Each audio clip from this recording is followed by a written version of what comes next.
Does Sebastian Vettel get the credit that his F1 achievements deserve? And did his time at Ferrari actually peak at the very beginning? We're going to get into that and a lot more here on the Bring Back V10s Debrief, where we're looking back on our hybrids episode of Malaysia 2015, where Vettel won on just his second start for Ferrari. Thank you to everyone in the Race Members Club on Patreon who sent in questions. Let's crack straight on and start with the Vettel stuff. Vettel very much the star of this episode. First one is from Jan Alexander, who says, this was a good reminder that Vettel being impressive was not just limited to his time in the Red Bull environment. Still, would you agree that he is the only driver with 4 or more championships who is not automatically considered an all-time great? If so, why is that? Firstly, I'd say in my eyes, he is an all-time great. 4 championships is ridiculous. It's an incredible achievement. I think it's something that will be perhaps appreciated more as time goes on and we maybe forget the later part of Vettel's career. So even though I disagree with the premise that Vettel isn't considered an all-time great, if I was to look into why that might be for those who don't think that way, I wonder if it is the fact that he won. Yes, it was 4 championships, but they were in a cluster under one specific rule set, one team. It definitely elevates a driver's standing if they can do it across different types of F1 machinery, and if you can go to different teams and win elsewhere as well. Even if you move around teams, even if you win again in different rule sets, you still pretty much have to have the best car to be able to do it. That's been the case in F1 for a long, long time. So I wonder if that would be an argument used against Vettel. It's very much when Red Bull had usually the best car with very particular driving style in the V8 era that he mastered, and perhaps he never quite showed that again. The other thing, I guess, I wonder if people are arguing that Vettel isn't or shouldn't be considered an all-time great. I wonder if there's a little bit of recency bias there in that our most recent memories of Seb are of him fading when Charles Leclerc came in at Ferrari and losing the battle for supremacy there, and then having a couple of kind of average years at Aston Martin. When a driver slides into the midfield rather than walking away on top, that can affect their view in some people's minds. But I think the further away we get from that, the longer, the more time that passes, eventually Vettel will become defined by his success, his peaks, the time when he dominated F1, 4 championships in a row. It's incredible. As I said before, you should be held in incredibly high regard for that. I also wonder if it'll help. He's starting to do bits and pieces, isn't he, with Red Bull? So he's reframing himself and the way he's remembered in his post-driving career and rekindling the Red Bull connection, which I think is quite smart. If there had been a Ferrari job for life, ambassadorial, that sort of thing, maybe he could have done that and we'd constantly associate him with Ferrari. But I think over time, the relationship everyone's going to remember, the Sebastian Vettel we're all going to remember, is Vettel and Red Bull. And I think that's a good thing, because if you were around for those 4 years, yes, 2 of them were particularly dominant, 2011 and certainly the second half of 2013, then 2 very tight championship fights in 2010 and 2012 where he got the job done. Incredible drives. I thought during that era, actually, the most spectacular thing for me was Vettel on a qualifying lap. When we got rid of drivers having to qualify on race start fuel loads, when refueling went away, suddenly you got to see the drivers really hanging it out again in Q3, the pole position deciding session.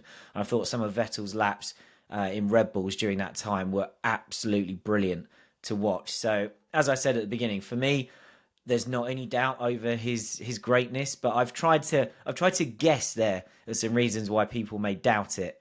But next up is Peter Seletsky, who says, was 2015 Seb's best season with Ferrari? I was interested by this question when it first came in, because I think it's very easy for, especially what Vettel did in 2017 and 18, when he, at times when the Ferrari is very good, looked like he could have taken the fight to Lewis Hamilton and Mercedes.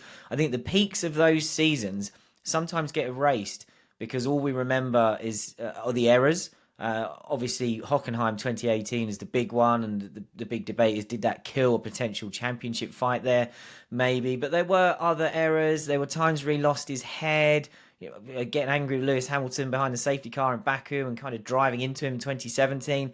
But I think during that time, to go back to the first question where he said, do people doubt Vettel's greatness because he didn't repeat what he did at Red Bull for Ferrari? That's not to say he didn't have incredible performances and show incredible speed in the right circumstances at Ferrari. So in terms of, was 2015 his best season there, I also didn't want this to be skewed by the fact that the bar was just a lot lower for him and Ferrari in 2014 at 15. They both had disappointing seasons in 2014. Vettel went winless with Red Bull, while Daniel Ricciardo picked up the scraps that Mercedes left on the table there. Ferrari had a horrible 2014. So to come in and win a race so quickly and win a couple more races later in the year, it had this feel-good element around it, which we are going to come back to later, actually, of, oh, good, Sebastian Vettel's back. Oh, good, Ferrari are back as well. So it was probably easier in 2015 to create a more impressive perception than it perhaps was later on, when the better Vettel and Ferrari got, the more times they took it to Lewis Hamilton and Mercedes, expectations went up. And that was actually when it all started to fall apart. Another one on Vettel and Ferrari. George says, I feel there's a narrative about Vettel and Ferrari that Vettel was always underperforming or he blew titles, whereas Ferrari, as now, lacked proper upgrade plans and strategy, and this led to Vettel trying to do too much to compensate, which created this narrative of the lack of success being the driver's fault. I think that's really interesting. George then expanded, saying, it's now more apparent why the Schumacher years were not just about Michael. He had the sense to bring in his team from Benetton, so the likes of Ross Brawn, Rory Byrne, to win those championships. I wonder what Vettel's years would look like if he had the same structure. I think that's something that does sometimes get undervalued about those incredible Schumacher years. And actually, the longer Ferrari goes without another championship since then, the more obvious it's becoming. It's not just spend a load of money, plug in a star driver. There was a lot more to it about how Ferrari, led by Jean Todt, had to completely overhaul the culture of that team to effectively take a lot of the emotion out of Ferrari, which is very difficult. And it took years, it took a lot of money, and it took a driver like Michael Schumacher who brought such incredible performance that you could get behind and believe what he was doing. To flip George's second point, though, who's saying, I wonder what Vettel's years would look like if he had the same structure. I wonder what the Schumacher years would look like if he was in the current Ferrari structure. If it was just, we're going to pay you a huge salary, come and be a Ferrari driver, get on with it. I suspect Michael, after not that long, would have gone, look, I can be a hero in this car from time to time, but this team is clearly not ever going to work. And maybe that would have been the sort of thing that would have driven Michael to McLaren a few years later. Win some races at Ferrari, look like a bit of a hero, but if the whole thing isn't coming together around you, go somewhere else where you can get decent money and perhaps a team that is ready to give you everything you need.